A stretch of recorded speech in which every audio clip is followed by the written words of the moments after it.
मित्रांनो, मी आता आरे कॉलनीमध्ये चाललो होतो, तर एक झाड होतं आणि झाडाखाली बघू शकता तिथे देवी देवतांचे फोटो ठेवलेले. मित्रांनो, तसं करू नका मित्रांनो, तुम्ही असे कुठेही फोटो ठेवू नका मित्रांनो.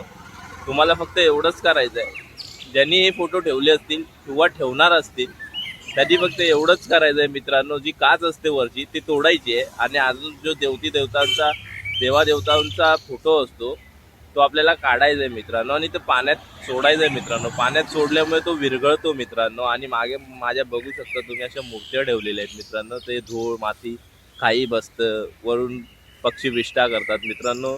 तसं करू नका मित्रांनो. आपण देवी देवतांना मानतो तर आपल्याला काय करायचं, ते देवी देवता आहेत ते मातीच्या बनलेल्या आहेत किंवा ह्याच्या बनलेल्या आहेत. फक्त तुम्हाला एवढंच करायचं आहे की मित्रांनो, कुठे एक चांगल्या ठिकाणी जावा, तुम्ही तिथे खांदा, तुम्ही तिथे खड्डा करा आणि तिथे या मूर्तींना ठेवा. मूर्ती कसे होतील, मातीमध्ये ते मिसळून जातील मित्रांनो.